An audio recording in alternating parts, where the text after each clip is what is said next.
TV Candidez. Aqui a cidade tem muito mais espaço. Fundação Jaime Martins, promovendo cidadania.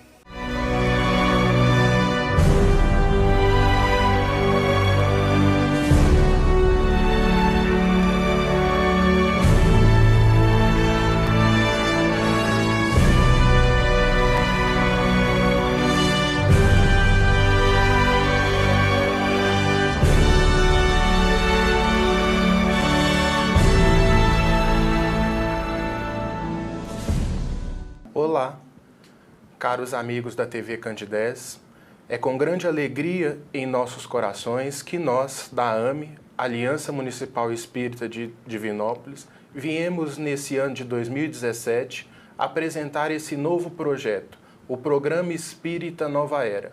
Programa esse que visa a difusão, a divulgação da doutrina espírita, bem como a proposta educativa do Espiritismo para nossas vidas.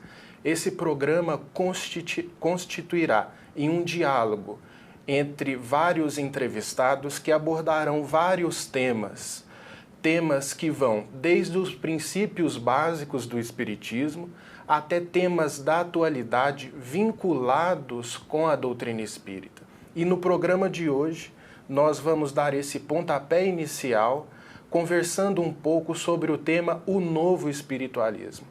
E o nosso convidado é o nosso amigo Evaldo Santana, ele que é presidente da AME, Aliança Municipal Espírita de Divinópolis, grande colaborador dos trabalhos de divulgação doutrinária, colaborador também junto à União Espírita Mineira, instituição que presta relevante serviço a todo o movimento espírita de Minas Gerais e, por que não dizer, do Brasil, né, Evaldo? Com certeza. Então, nós desejamos a boa-vinda a você. E já vou iniciar com a primeira pergunta dentro desse tema. Porque, considerando o Espiritismo, Evaldo, uma doutrina já consolidada, uma confusão que costumamos a fazer é da diferença entre Espiritismo e espiritualismo. Nós estamos falando da mesma coisa? Bom dia, Evaldo. Seja bem-vindo. Bom dia, Ives. Bom dia, caros telespectadores que nos ouvem. Nesse momento tão alegre, nesse momento prazeroso, porque vale a gente ressaltar, né, que para nós da Aliança Municipal Espírita, a entidade essa que representa o nosso movimento espírita local e até na região, para nós é um momento muito alegre. Eu diria que esse projeto que, ora, está entrando dentro da sua casa, ele tem essa intenção de levar aí esse conhecimento, essa proposta do Consolador prometido por Jesus. E para nós, enquanto movimento espírita, enquanto representatividade do movimento espírita, para nós, é a idealização, é a concretização de um objetivo que há muito tempo a gente já perseguia, já tentava, né, já intencionava realizar. Então, para nós, é uma alegria muito grande estar com vocês e nós pedimos a licença para podermos levar até dentro do seu lar, né, todas essas verdades, essas informações consoladoras dessa doutrina maravilhosa que é a doutrina espírita. E essa questão que o Ives trouxe para nós, ela é elementar, porque, a princípio, nós temos que dar a devida conceituação às terminologias, para que não sejam confundidos. É natural que haja aí tanta confusão sobre o que é o Espiritismo, o que não é o Espiritismo. Até interessante que me lembro agora sobre o Herculano Pires, ele tem um curso básico sobre Espiritismo, que ele fala assim, Espiritismo, o grande desconhecido.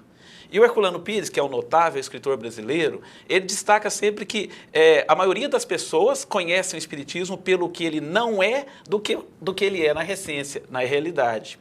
Então é importante a gente sempre conceituar, diferenciar essas terminologias para melhor a gente adentrar na realidade do que a proposta espírita nos oferece enquanto base de conhecimento, né? Então, vamos tentar entender primeiro o espiritualismo. O espiritualismo, ele está centrado em toda religião ou crença ou segmento filosófico que vai além da proposta do materialismo. Aliás, ela é contra o materialismo, porque tudo que estabelece que existe algo no ser que vai além da matéria, aí nós podemos conceituar como uma natureza espiritualista, né? Então, isso vai na maioria das religiões, porque a maioria das religiões, elas são espiritualistas, principalmente porque elas trazem no seu fundamento básico a existência de Deus, a alma. Então, isso se propaga na maioria das religiões Algo que transcende existentes. a matéria. Né? Algo que transcende a matéria. Justamente, é nessa acepção que quando a gente percebe que nessa composição do ser existe algo além da matéria, então nós estamos começando a adentrar nessa perspectiva do espiritualismo. E o espiritismo está o espiritualismo, ele está na maioria das religiões, no catolicismo, na Umbanda, no Candomblé. Então, todos esses segmentos religiosos, eles são por si só espiritualistas. Mas, ao mesmo tempo, a própria terminologia espírita é uma terminologia adequada a esse processo construído por Allan Kardec na relação com os espíritos superiores, onde então vai sendo destinado ali, vai sendo traçado ali a origem, o destino, nas relações dos espíritos com o mundo corporal. Então, a esse corpo doutrinário de conhecimentos é que nós denominamos espiritismo. O espiritismo foi um termo criado por Allan Kardec. Então, a gente vai perceber que, gradativamente, né, o espiritismo ele está no espiritualismo, mas ele vai desencadeando, através do seu tipo e da natureza do seu conhecimento, para essa dominação espírita. E ele se difere através do próprio corpo doutrinário pelo qual ele se faz representar. Por exemplo, o espiritismo ele vai se diferindo quando ele fala da reencarnação. O espiritismo ele vai se diferindo do espiritualismo quando ele utiliza determinadas terminologias próprias, como corpo, perispírito, espírito. Então, ele vai se diferenciando do espiritualismo e vai cada vez mais tomando uma conceituação espírita, criada e codificada por Allan Kardec, fundamentada na ciência, na filosofia e na religião. É muito diferente. Dentro de uma complexidade que lhe é própria, né? Que lhe é própria. Exatamente, porque, na verdade, não existe espiritismos. Não existe.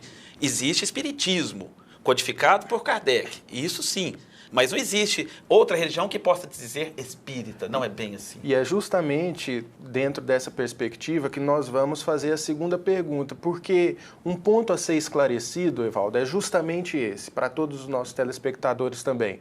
Porque as doutrinas, algumas religiões afrodescendentes, costumam a meio que se misturar com a doutrina espírita no senso comum. Sim. As pessoas costumam a se dizer espírita por professarem o candomblé, o Umbanda. São pessoas que se dizem espírita, com todo o respeito que a gente guarda por essas religiões. Porque são belas, né? Isso, o seu imenso valor perante a sociedade. Mas eu queria te perguntar nesse sentido, o que difere o espiritismo dessas doutrinas afro-brasileiras e que semelhança trazem? Exato. É muito diferente realmente e é muito confundido ao mesmo tempo o espiritismo dentro do seu método indutivo racional, fruto até de um processo histórico colhido no positivismo. Agora, e aí no Brasil principalmente, é muito confundido com Umbanda, confundido com Candomblé, confundido com a Quimbanda, enfim, outras seitas religiosas que também têm o seu valor, porque existe uma beleza histórica em torno disso, existe uma beleza cultural em torno disso, porque na realidade esses pensamentos, esse conteúdo filosófico, né, ele foi trazido pelos escravos quando vieram para o Brasil, então tem a ver com as nossas raízes, mas não com as raízes do espiritismo, que estabeleceu no seio da comunidade francesa, em plena época, quando então a ciência ela trazia à humanidade o auge ali, capaz de estabelecer uma relação de um outro conhecimento, conhecimento científico. Portanto, a gente vai perceber que há diferenças muito grandes, embora há uma confusão muito grande. O que você é? Eu sou Umbanda, eu sou espírita da Umbanda. Eu sou espírita do kardecismo. Essas questões, elas são muito confusas, elas se confundem, mas, na verdade, há uma distinção, assim como nós explicamos que há a distinção do espiritualismo com o espiritismo, há a distinção também do espiritismo com essas linhas que a gente pode denominar afro-brasileiras.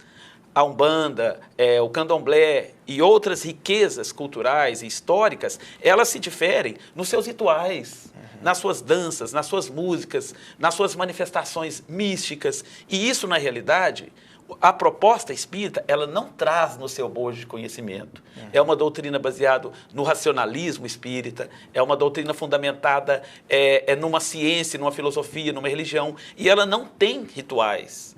Se difere muito porque não há esses processos místicos, não há rituais, não há aparatos, não há danças, não há essas manifestações exteriores. A doutrina espírita não coaduna com isso. Então não existe o bandista espírita, isso não existe. A gente vê muito no Brasil, centro espírita, Umbanda, de Umbanda, né? Mas é natural que veja isso, mas na realidade, quando a gente começa a tomar corpo desse conhecimento aí que o Espiritismo nos traz, nós vamos ver que é uma confusão cultural pela ausência do conhecimento do que é o Espiritismo. E a semelhança que eles podem trazer é no intercâmbio mediúnico, porque todas essas doutrinas, assim como até o próprio catolicismo, o protestantismo, eles colocam essa questão do intercâmbio, né, com o Espírito Santo, que na verdade representa, a espiritualidade, né, a comunicação do alto, do mais alto.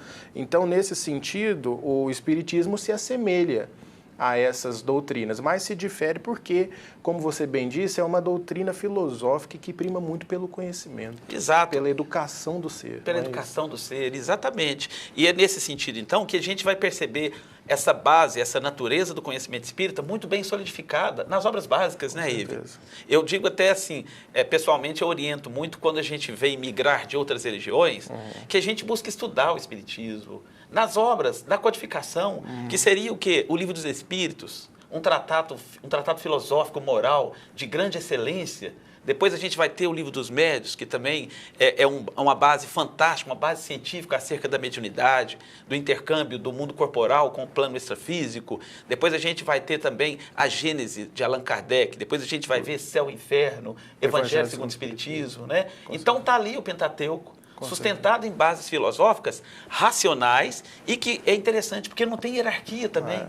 Nós não podemos esquecer disso. Não podemos colocar, porque não tem hierarquia, porque a única hierarquia que a gente considera é aquela de origem intelecto-moral. Exatamente. É a única que nos difere. Agora, muito bem posicionado. Evaldo, existe agora uma confusão também que a gente costuma fazer quanto ao surgimento do Espiritismo, porque você falou que o Espiritismo é uma doutrina francesa que veio à tona em uma época histórica. Sim. Só que nós sabemos que a origem do Espiritismo, ela não se inicia na França, naquela época da Revolução Francesa, mais precisamente do ano 1857, na publicação da primeira edição do Livro dos Espíritos. A doutrina espírita é uma doutrina espírita que, conforme Allan Kardec nos coloca em A Gênese, está em A Natureza. Está na natureza. Então, como que a gente pode remontar essas origens do Espiritismo? Da onde vem o Espiritismo? Exato. Você mesmo colocou que essa observação que você fez é muito interessante, porque o Espiritismo, enquanto fenômeno, enquanto processo que acompanha antropologicamente a evolução humana, ele está em todos os tempos. A realidade do espírito, a reencarnação, os processos evolutivos pelo qual nós estamos inseridos, ele acontece desde o momento da criação. Então, o espiritismo, ele está em todos os tempos enquanto um fato histórico, enquanto fenômeno espírita. Agora, a terminologia espiritismo, ela é nova. Ela é uma criação nova a partir de daquele momento em quando Allan Kardec, então, ele começa a fazer esse processo de amplificação desses conhecimentos, ou seja, de ajuntar tudo aquilo que estava espalhado no tempo e no espaço. Então, ele cria aí o Espiritismo. Uma síntese, na verdade, do conhecimento espiritual. Isso, eu acho até interessante, audacioso e ao mesmo tempo, eu diria assim, ousado o Herculano Pires, esse escritor espírita que há pouco a gente mencionava. Filósofo, educador. Grande, né? Exato. E é um nome, assim, de destaque no Brasil, foi um nome no Brasil e no mundo. Então, o professor Herculano Pires falava que no Espiritismo está toda a síntese do conhecimento humano. Então, naquela época, por volta da década de 60, de 70, se não me engano, o Herculano Pires fazer uma argumentação dessa natureza era muita ousadia. Em época que não tinha uma certa liberdade de pensamento. E ele proferir isso numa das suas falas e nas suas obras, colocar que o Espiritismo é a síntese do conhecimento humano. Ou seja, é aquilo que foi construído historicamente pela humanidade e que está sintetizado na codificação espírita. Precisava ter muita coragem para dizer. Muita coragem. A gente não sabe se a gente teria essa ousadia, né? Com certeza. Hoje as coisas estão bem mais fáceis, porque a aceitação do pensamento espírita, da sociedade, o diálogo interreligioso. Inclusive com as outras religiões. Com certeza. Né? Quando a gente falava da Umbanda e do Candomblé, existe a ética espírita que ela prega a fraternidade entre as religiões, a solidariedade, porque entende que toda religião é boa, porque ela tende a formar o homem para um homem de bem, essa transformação do homem de bem. Então, as religiões estão fazendo os seus papéis. Allan Kardec, na revista Espírito, do ano de 1868, ele coloca lá no mês de dezembro que a doutrina espírita é a doutrina que, sobretudo, funda os laços de fraternidade, da comunhão de pensamentos.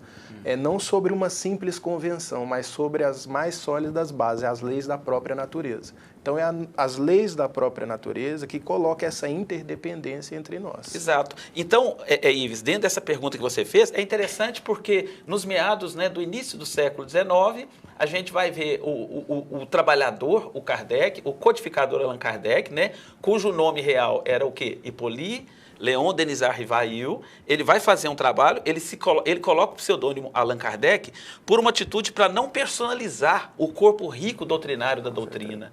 Ele era Allan Kardec em uma das reencarnações anteriores, que já teve contato com a imortalidade da alma. Então, na verdade, a gente vai ver reencarnar esse homem como um espírito de escola, que já bebeu em várias fontes do espiritualismo, e ele vem fazer esse processo de transcendência a nível de conhecimento doutrinário e a nível de conhecimento também para a humanidade. O trabalho de Allan Kardec foi isso, vinculado à doutrina espírita. Não é? Então, ele faz esse processo de crescimento da ciência moderna e ele traz esse processo da codificação aí no seio da sociedade humana, nos meados do século XIX. Agora, foi um homem que ele precisou também reunir várias qualidades, porque a doutrina espírita, como sendo uma ciência, uma filosofia, uma religião, o seu codificador, ele precisava também reunir em si essa gama de conhecimentos, a fim de que ele pudesse estruturar uma doutrina vinculada a esses três aspectos do pensamento humano. Sim, com certeza. E eu acho assim, importante a gente mencionar também que dois fatos até isolados e de porte pequeno, historicamente marcou a trajetória do Espiritismo. A consolidação do Espiritismo enquanto codificação. Primeiramente, a gente vai ver lá, né, as Irmãs Fox, em 1847, quando então uma família simples, ela começa a receber na sua casa as pancadas, que são manifestações físicas provenientes de entidades espirituais que começam a criar esse elo de comunicação. Então, um fato do senso comum que, na realidade, convida a ciência a pensar que existe realidades acima da realidade da matéria. Depois a gente vai ver também, em 1854, na França, o fenômeno das mesas girantes, onde a gente vai ver esse eminente educador, Allan Kardec, ele se dirigir aos salões de Paris, aos domingos, né? Onde então eles participavam desses momentos. Allan Kardec foi lá para descobrir a causa dessas mesas que se levantavam, elas volitavam e começavam a girar. Então, Allan Kardec, na sua astúcia, na sua capacidade investigadora, ele vai justamente tentar descobrir se existe realmente uma causa inteligente em cima por trás dessa estrutura. E aí começa tudo a desflorar, né? Então, tudo aconteceu na hora certa, no momento histórico certo, e de encontro a uma pessoa que estava preparada para desenvolver esse processo da codificação espírita. Eu gosto muito de uma figura de linguagem que Emmanuel usa no livro Seara dos Médiuns, em que ele aborda essa questão do surgimento da doutrina espírita.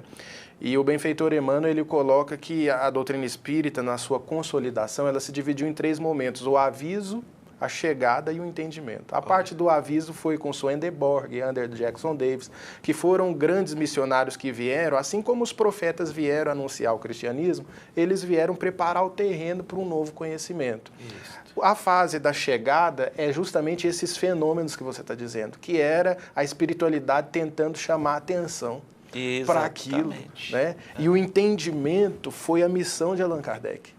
Quer dizer, Allan Kardec, na verdade, ele trabalhou para estruturar um entendimento por trás dessa chegada dos espíritos, que Arthur Conan Doyle, ali no livro História do Espiritualismo, ele coloca que se tratou de uma invasão organizada. Invasão organizada, justamente, é o que eu estou me remetendo aqui agora também.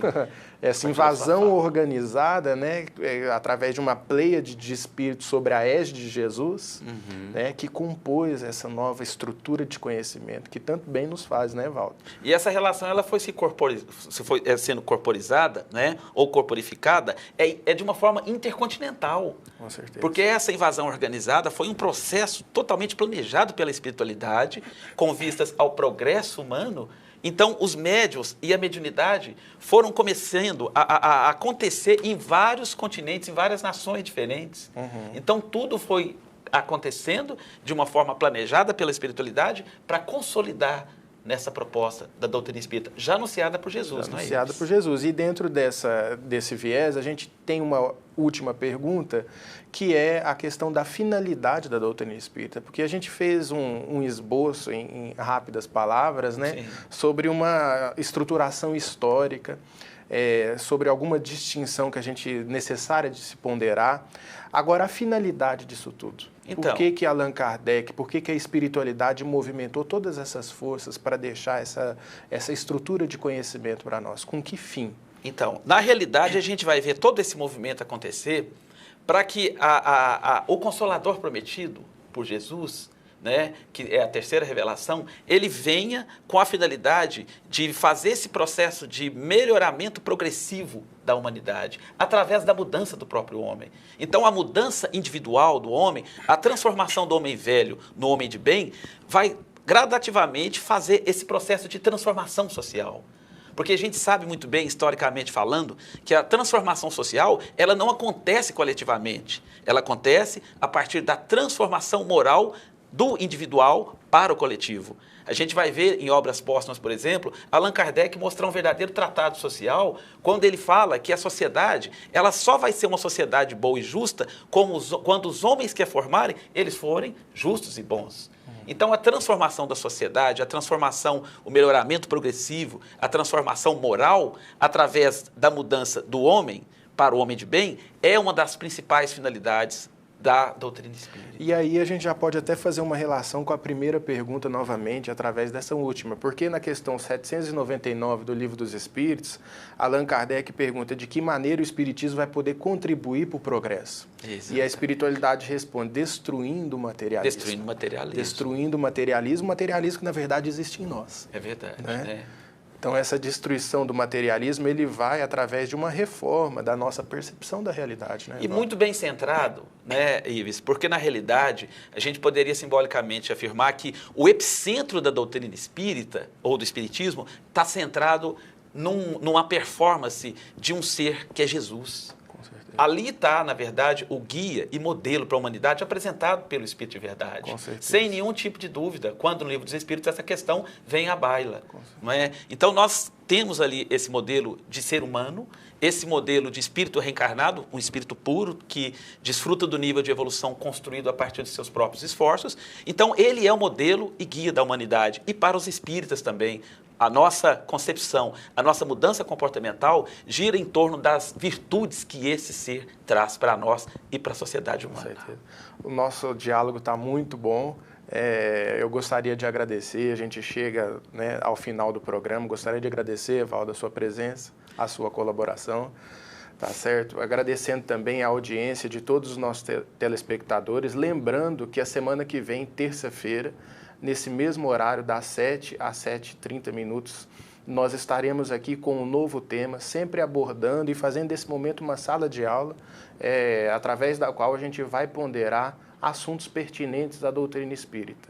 Então, agradeço a paciência de vocês, muita paz e até a próxima.